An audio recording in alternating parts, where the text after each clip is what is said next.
काला जादू। अपने बेटे रिशु के माथे से टपकते हुए पसीने को देखकर सविता की हालत खराब हो गई। ऐसा आज पहली बार नहीं हुआ जब रिशु नींद से घबरा कर जागा है। हाय मेरा बच्चा, न जाने किसकी नजर लग गई है तुझे। जब से मेरे बच्चे ने 10वीं के एग्जाम में स्कूल टॉप किया है तब से रोज बुरे बुरे सपने आने लगे हैं। हाँ माँ, मैंने आज फिर से एक काले साए को देखा। वो यहीं मेरी आंखों के सामने खड़ा था। माँ मुझे बचा लो माँ। वो मुझसे कह रहा था कि मुझसे बदला लेगा।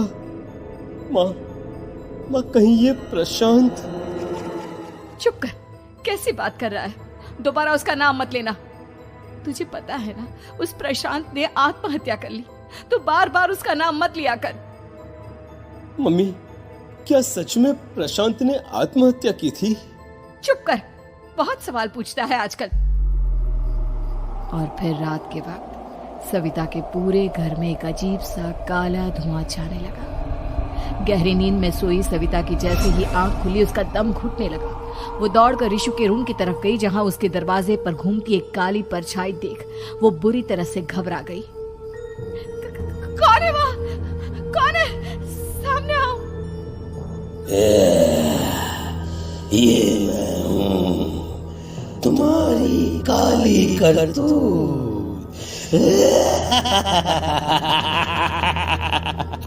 और अब मैं तुम्हारे बेटे को ले जाने आया हूँ। नहीं, मेरे बच्चे को छोड़ दो प्लीज। मेरे रिशु को कुछ मत करना। वो परछाई रिशु के कमरे में घुस जाती है। सविता भी उसके पीछे पीछे दौड़कर जाती है और देखती है कि अब वो साया साफ नजर आ रहा था। वो सर से पैर तक खून में सना हुआ था और उसके शरीर के सारे अंग कटे फटे हैं। क्या चाहिए तुम्हें?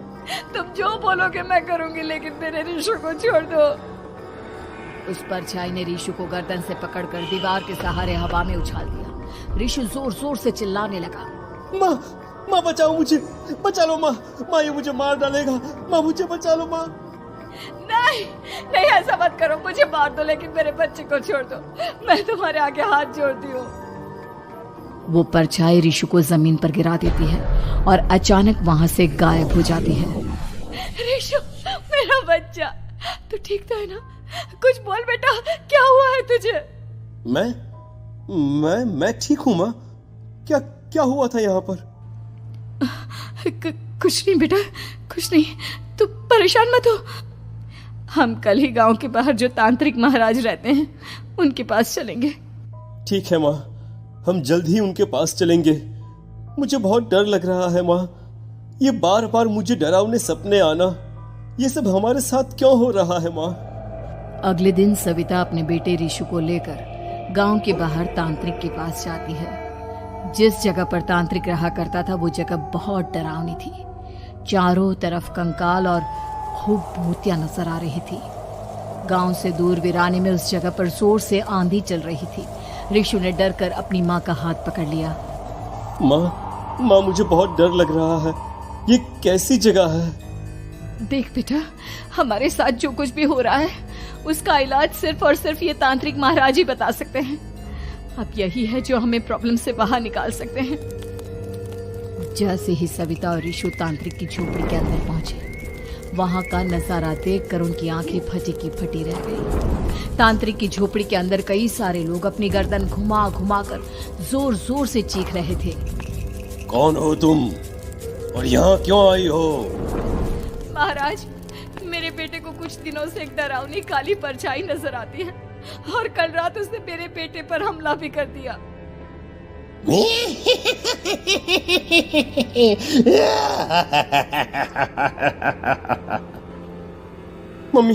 मम्मी हमें यहाँ से चलना चाहिए। ये जगह मुझे ठीक नहीं लगती।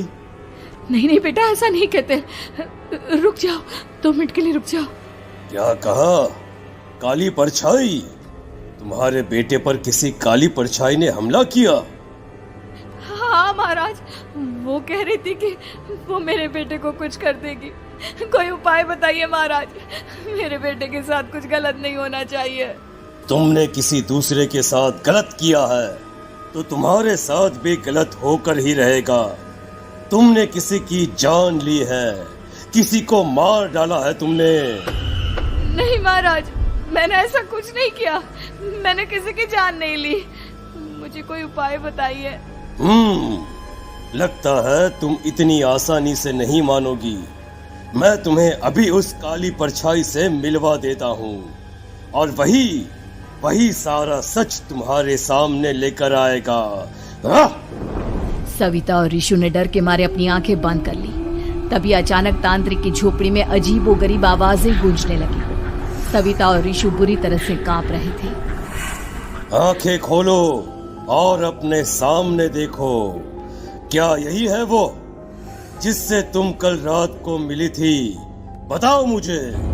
हाँ, इसने कल रात मेरे बेटे के ऊपर हमला किया था।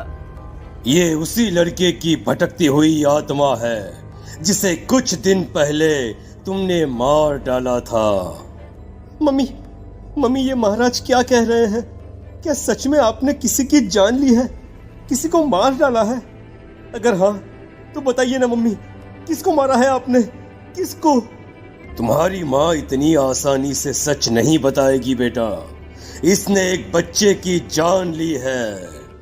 कहीं उसका नाम प्रशांत तो नहीं महाराज? वो मेरा दोस्त है, मेरा मतलब मेरा पड़ोसी है। सही पहचाना। देखा सविता, तुम्हारा खुद का बेटा भी जानता है कि तुमने किसी के प्राणों की बलि चढ़ा दी और इसीलिए अब उसकी बुरी आत्मा तुम्हारे घर में भटकती है। मुझे माफ कर दीजिए महाराज, मुझसे बहुत बड़ी गलती हो गई। प्रशांत हमारे पड़ोसी का बेटा था। हर बार उसके नंबर मेरे बेटे से ज्यादा आते थे और इसलिए मैंने उसके कमरे के बाहर काला जादू किया था, पर मुझे नहीं पता था कि वो मर जाएगा। तुम्हारे उसी काले जादू वाली गुड़िया के अंदर एक बुरी आत्मा थी जिसने उस बच्चे के दिमाग पर बुरा असर कर दिया और उसी की वजह से उस लड़के ने अपनी बालकनी से कूदकर आत्महत्या कर ली। इसकी वजह सिर्फ और सिर्फ तुम हो, तुम। नहीं महाराज, जो कुछ भी हुआ मुझे नहीं पता था कि प्रशांत अपनी जान दे देगा। प्रशांत की आत्मा इस वक्त तुम्हारे सामने खड़ी है, हमसे बात करना चाहती है। बोलो क्या कहना चाहते हो? मैं जीना चाहता था, बड़ा होकर कुछ बनना चाहता था। आपके बेटे से मुझे कोई परेशानी नहीं थी। अरे वो तो मेरा अच्छा दोस्त था। मुझे माफ कर दो बेटा, मुझसे बहुत बड़ी गलती हो गई, मुझे माफ कर दो। माफ करने से मुझे वापस जिंदगी नहीं मिल जाएगी। मेरे माँ बाप आज भी मेरे लिए रोते हैं। आपने मेरे साथ बहुत गलत किया है, बहुत गलत। और तभी अचानक प्रशांत की आत्मा वहां से गायब हो जाती है। सविता जोर जोर से रोने लगती है। सुन लिया तुमने? ये तुम्हारे अपने ही किए हुए पाप हैं जो इस तरह से तुम्हारे सामने आ रहे हैं। माँ, ये आपने अच्छा नहीं किया। सिर्फ 10th बोर्ड के एग्जाम में मैं टॉप कर पाऊं, इसलिए आपने मेरे दोस्त के ऊपर काला जादू कर दिया। नहीं मम्मी, नहीं, अब हम कभी खुश नहीं रह पाएंगे, कभी नहीं। मेरे दोस्त की आत्मा को कभी शांति नहीं मिलेगी मम्मी, कभी नहीं। लेकिन मैंने जो कुछ भी किया सिर्फ तुम्हारे लिए किया। वो लड़का हमेशा फर्स्ट पोजीशन पर आ जाता था और इस वजह से हमेशा तुम्हारे मार्क्स कम पड़ते थे। मैंने तो सिर्फ उस पर एक छोटा सा काला जादू किया था बेटा। मुझे क्या पता था कि उसका ये नतीजा निकलेगा। जिस गुड़िया को तुमने उस लड़के के कमरे के दरवाजे पर लगाया था, दरअसल उसके अंदर एक बुरी आत्मा का प्रवेश हो गया था, जैसा कि अक्सर काला जादू करते समय हो जाता है। मुझे अपनी गलती का एहसास हो गया है। मैं प्रायश्चित करना चाहती हूँ। आप बताइए मैं क्या करूँ? प्रशांत के घर जाकर उस काली गुड़िया को वहां से निकालकर यहाँ लेकर आओ। मैं उसे आग में जलाकर राख कर दूंगा और उसके बाद प्रशांत की आत्मा को हमेशा के लिए मुक्ति मिल जाएगी। अगली रात सविता चुपचाप अपने पड़ोसी प्रशांत के घर जाती है। प्रशांत के माँ बाप प्रशांत की मौत के बाद उस घर को छोड़कर हमेशा के लिए वहां से चले गए थे। जैसे ही सविता उस घर के अंदर कदम रखती है, उसका सामना अजीबोगरीब हैवानियत से भरी आवाजों से होने लगता है। ऐसा लग रहा था जैसे कोई बुरी तरह से चीख रहा हो। सविता जैसे ही प्रशांत के कमरे के बाहर पहुंचती है, वहां पर लटकी हुई गुड़िया के शरीर से खून टपकने लगता है। ये क्या हो रहा है? इस गुड़िया के शरीर से खून क्यों टपक रहा है? सविता हिम्मत करते हुए उस गुड़िया को वहां से उतारने की कोशिश करती है, लेकिन तभी अचानक से बहुत भयानक दिखने वाली औरत उसकी आंखों के सामने आकर खड़ी हो जाती है। मैं यहाँ से कहीं नहीं जाऊंगी, और अगर तूने मुझे यहाँ से हटाने की कोशिश की तो मार डालूंगी मैं तुझे। नहीं नहीं, मुझे तुम्हें यहाँ से ले जाना ही होगा, नहीं तो मेरा बेटा, उसकी जान को खतरा है। मैं तुम्हें नहीं छोड़ सकती। अगर तुम्हारे अंदर हिम्मत है तो मुझे इस घर से बाहर ले जाकर दिखाओ। और ऐसा कहकर वो औरत सविता के ऊपर हमला कर देती है और उसे हवा में उछाल उछाल कर जमीन पर पटकती है। लेकिन तभी अचानक मौका देखकर सविता अपने हाथ में ली हुई सुई उसके हाथ में चुभो देती है। हाथ में सुई लगते ही वो औरत जमीन पर तड़पने लगती है। ये क्या किया तूने? ये क्या कर दिया? तुझे ऐसा नहीं करना चाहिए था।